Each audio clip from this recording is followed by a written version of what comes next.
கற்பகம் திருவையார் நகர மகளிர் அணி தஞ்சை மத்திய மாவட்டம். தாவைக்காக்கு இங்க வரவேற்பானது எப்படி இருக்குன்னு நினைக்கிறீங்க? வரவேற்பு வந்து எப்போதுமே தாவைக்காவுக்கு வரவேற்பு சிறப்பாக தான் இருக்கும்.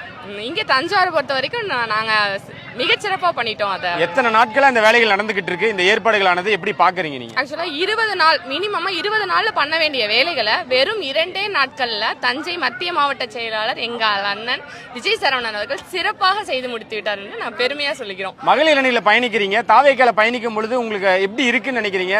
இந்த சம உரிமை அப்படின்றது சம உரிமையை விட முன்னுரிமை சார். எங்களுக்கு தாவைக்கா பொறுத்த வரைக்கும் இல்ல, அது தாவைக்கால மகளிருக்கு எப்பவுமே முன்னுரிமை.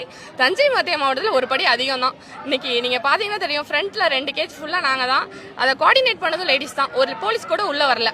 நாங்க ஒரு டீம் ஒரு 50 மெம்பர்ஸ் இருந்தோம். நாங்க தான் அந்த 2 லேடிஸோட 4 கேஜ் நாங்க தான் பாத்துக்கிட்டோம். அதனால எங்க மாவட்டம் எங்க நம்பி விட்டுட்டாங்க, நீங்க பாத்துக்கோங்க அப்படி சொல்லிட்டாங்க. அதை நாங்க சிறப்பா பண்ணோம். அண்ணனோட வரவு எப்படி இருந்தது தஞ்சை மண்ணில்? அதை வந்து ஆக்சுவலாக ஃபீல் பண்ண முடியல. ஏன்னா ரொம்ப சிறப்பாக இருந்தது. ஏன்னா நாங்கள் அங்கே ஒர்க்கில் இருந்ததுனால அது எப்படி ஒர்க் ப்ரெஷர் மாதிரி இருந்துச்சு. ஸோ அதை இது பண்ண முடியல. ஓகே, அவரோட வரவு எப்படி கொண்டாடினாங்க? இங்கே எப்படி இந்த கொண்டாட்டம் இருந்தது? வரவேற்பு சிறப்பு, கொண்டாட்டமும் இங்கே நல்லா இருந்தது. வெளியில் இதுக்கப்புறம் போய் தான் வெளியில் எப்படி இருந்துச்சு அதெல்லாம் வந்து பார்க்கணும். உள்ளே இருந்ததுனால காலையில் 5:30 உள்ளே போயிட்டேன்.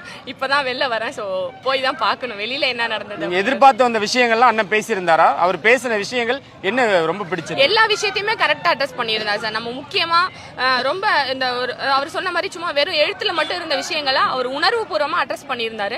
அது அவரு நாங்க அதிகாரத்துக்கு வந்ததுக்கு அப்புறம் அதை நல்லா செய்வாங்க அப்படி சொல்லுவாங்க. அதாவது ஒரு சில விஷயம் இது சொல்லணும்னா மீனவரோட விஷயம், ரெண்டாவது வந்து அந்த நெல் குடோன்ல நெல் வந்து அது எவ்வளவு பெரிய விஷயம்ன்றது அந்த விவசாயிக்கு தான் அந்த வழி தெரியும், அந்த மீனவங்களுக்கு தான் அந்த வழி தெரியும். அதை எங்க அண்ணன் வந்து உணர்வு பூர்வமா அட்ரஸ் பண்ணாரு. அதை எங்களால ஃபீல் பண்ண முடிஞ்சது.